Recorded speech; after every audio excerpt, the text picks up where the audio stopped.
اس میں مسلمانوں کے لیے خوشخبری ہے کہ اللہ تعالیٰ نے جیسے بنی اسرائیل انتہائی کمزور تھے، فرعون کا ظلم اور بربریت کا شکار تھے، اللہ سورہ قصص میں کہتے ہیں وَنُرِيدُ أَن نَّمُنَّ عَلَى الَّذِينَ اسْتُضْعِفُوا فِي الْأَرْضِ، ہم نے ارادہ کیا کہ زمین میں کمزور ترین لوگوں کو اٹھا کے زمین کا امام بنا دیں گے، طاقتور پہ غالب کر دیں گے۔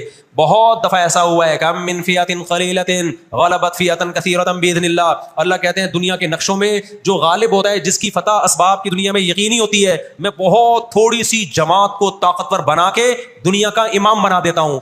ہمیں اللہ کی رحمت سے اور قرآن اور حدیث کی جو بشارتیں مل رہی ہیں اس سے پوری امید ہے کہ انشاءاللہ یہ جو ابھی حالات ہوئے ہیں انشاءاللہ یہ اسرائیل کی شکست پہ اور یہودیوں کی ہمیشہ کے لیے شکست پہ اس کا نتیجہ نکلے گا انشاءاللہ۔ اور نبی صلی اللہ علیہ وسلم کی وہ حدیث پوری ہوگی کہ تمہاری جو بڑی جنگ ہوگی، نبی نے کیا فرمایا؟ اس امت کی ایک جماعت ہمیشہ جہاد کرتی رہے گی، لا یزال طائفۃ من امتی ظاہرین علی الحق، ہر دور میں لڑائی ہوئی ہے، جہاد ہوا ہے۔ آپ اس ہسٹری اٹھا کے دیکھ، کہیں نہ کہیں جہاد ہمیشہ ہوتا رہا ہے، تو آج بھی ایسا ہوگا۔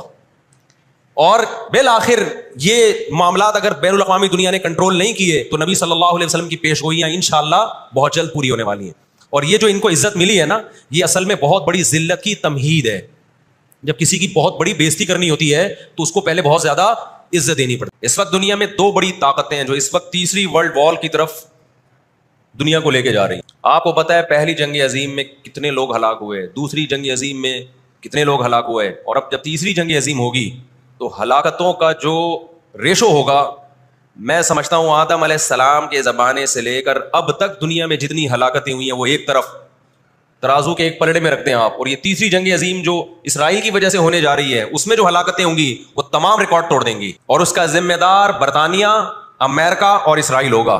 دنیا میں سب سے زیادہ تہذیب کے ٹھیکے دار سمجھے جاتے۔ دنیا میں دو بڑی جنگیں ہو چکی ہیں، ان دونوں بڑی جنگوں میں کہیں بھی کسی مسلمان کا نام بولو نہیں آئے گا، کہیں بھی نہیں آئے گا، کیونکہ کسی فلاں مسلم کی وجہ سے ہوئی ہے یہ جنگ۔ اور اب تیسری جنگ عظیم کی طرح، اور یہ جنگ ہوگی، یہ ذہن میں رکھیں۔ قرآن نے یہ بھی واضح کر دیا کہ آپ کسی پر زبردستی نہیں کر سکتے، تلوار کی زور سے کسی کو اسلام میں داخل نہیں کر سکتے۔ اے اللہ، ہم نے ان غیر مسلموں سے سلوک کیسا کرنا ہے یہ بھی قرآن نے بیان کر دیا۔ لا ينهاكم الله عن الذين لم يقاتلوكم في الدين ولم يخرجوكم من دياركم ان تبروهم، 28واں پارہ۔ جو بھی غیر مسلم ہے، چاہے وہ یہودی ہو، چاہے وہ عیسائی ہو، چاہے وہ ہندو ہو، سکھ ہو، بدھسٹ ہو، اللہ فرماتے ہیں اللہ تمہیں ان سے اچھے سلوک سے منع نہیں کر رہا، بلکہ اچھے سلوک کا اللہ تمہیں حکم دے رہا ہے۔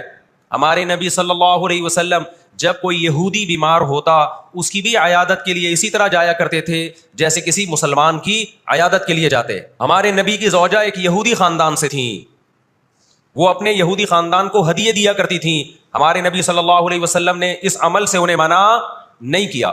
ہماری دشمنی یہودیوں سے نہیں ہے، عیسائیوں سے نہیں ہے، ہماری دشمنی ان یہودیوں سے ہے جو اسرائیل کو سپورٹ کر رہے ہیں۔ آپ اگر قرآن اٹھا کے دیکھیں، اللہ تعالیٰ نے اپنے محبوب ترین پیغمبر موسیٰ کلیم اللہ وقربناہ نجیہ، جن کے بارے میں قرآن کہتا ہے وہ پیغمبر جن کو کوہ طور پہ بلا کے میں ان سے سرگوشیاں کیا کرتا تھا، اس پیغمبر کو اللہ نے اس قوم کی طرف بھیجا۔ کس قدر ٹینشن دی یہودیوں نے موسیٰ علیہ السلام کو۔ ہٹلر جو تھا نا دوسری جنگ عظیم میں، میں تو جرمنی گیا ہوں نا، میں نے وہ قبرستان بھی دکھایا تھا یہودیوں کا۔ ہٹلر نے یہودیوں پہ بہت زیادہ ظلم کیا، جو بالکل غلط کیا۔ ہم اس ظلم کو کبھی بھی حوصلہ افزائی نہیں کرتے، دیگوں میں اٹھا کے زندہ ڈال دیا کرتا تھا۔ ہم اس عمل میں ہٹلر کی بالکل بھی حوصلہ افزائی نہیں کرتے، اس عمل کو اپریشیٹ نہیں کرتے۔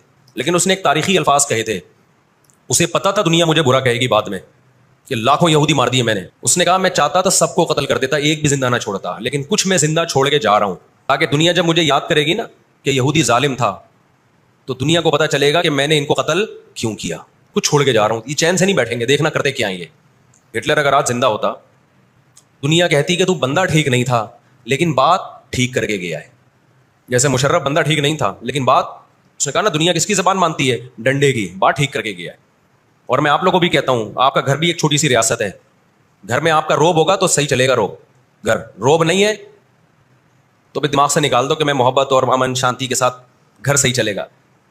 امن شانتی سے ہی چلتا ہے گھر، روب کا ہونا بھی کیا ہے، اس کے بغیر نہیں ہوتا گزارا۔ سمجھتے ہو کہ نہیں؟ تو اللہ نے آدمی کو آدمی اس لیے بنایا ہے کہ اس کا تھوڑا روب رہے گھر کے اندر۔ روب ختم تو گھر سے بڑی مصیبت پھر کوئی نہیں ہے۔ دنیا بھی اسی اصول پہ چلتی ہے۔ قرآن نے ان کے بارے میں کیا کہا؟ ضربت علیہم الذلہ، ہم نے ان پر ذلت کو دے مارا ہے۔ آپ کو پتا ہے کہ یہود کا لفظ اتنی بڑی گالی دنیا کے لیے بن گیا تھا ایران میں بہت زیادہ یہودی ہیں، پتہ ہے آپ کو؟ اسرائیل کے بعد سب سے زیادہ یہودی ایران میں ہیں، لیکن انہوں نے اپنا نام ایران میں یہود نہیں رجسٹرڈ کروایا، کلیمی رجسٹرڈ کروایا ہوا ہے موسیٰ کلیم اللہ کی نسبت سے. کیوں؟ ان کو پتا ہے کہ یہود کا لفظ دنیا میں کیا بن چکا ہے؟ گالی. شرم آئے گی کسی کو بتاتے ہوئے کہ میں یہودی ہوں، اس لیے ایران میں انہوں نے اپنے آپ کو رجسٹرڈ کس نام سے کروایا ہے؟ کلیمی کہتے ہیں ان کو. لیکن جتنا شر اور فساد اس قوم میں ہے، قرآن کہتا ہے کہ اتنا دنیا میں کسی اور قوم میں نہیں ہے. لَتَجِدَنَّ أَشَدَّ النَّاسِ عَدَاوَةً لِلَّذِينَ آمَنُوا الْيَهُودَ. اللہ کہتے ہیں تم مسلمانوں کا سب سے بڑا دشمن، دنیا کی جتنی قومیں ہیں ان میں سب سے بڑا دشمن کس کو پاؤ گے؟ یہود کو پاؤ گے. اس کے بعد مشرکین کو پاؤ گے، اور اسلام کے سب سے زیادہ قریب تم کس کو پاؤ گے؟ نصارہ کو، عیسائیوں کو پاؤ گے. آج امریکہ اسرائیل کو غلط کہہ کے بھی کس کا ساتھ دیتا ہے؟ مجھے یاد ہے چند سال پہلے امریکی صدر نے بیان دیا تھا اسرائیل نے یہ غلط کیا ہے، یونائٹڈ نیشن کے لا کی پابندی نہیں کی ہے، لیکن ہم پھر بھی کس کے ساتھ ہیں؟ پورے الفاظ بتا رہا ہوں میں، پھر بھی ہم کس کے ساتھ ہیں؟ مانتے ہوئے. اس کو پتا ہے، وہ اس کی مثال وہ 50-50 میں ایک آیا کرتا تھا نا، 50-50 میں ایک کلپ وائرل ہوا ہے کہ کمنٹری ہو رہی ہے کہ سلیم اللہ بہت اچھا کھیل رہا ہے اور کلیم اللہ تو کھیل ہی نہیں رہا.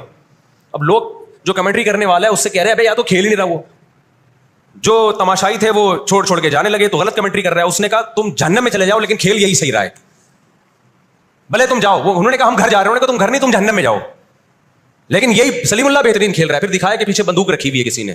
تو اس وقت امریکہ کو گچی سے کس نے پکڑا ہوا ہے؟ طاقت امریکہ کے پاس زیادہ ہے، سازشیں کس کے پاس زیادہ ہیں؟ اسرائیل کے پاس ہے.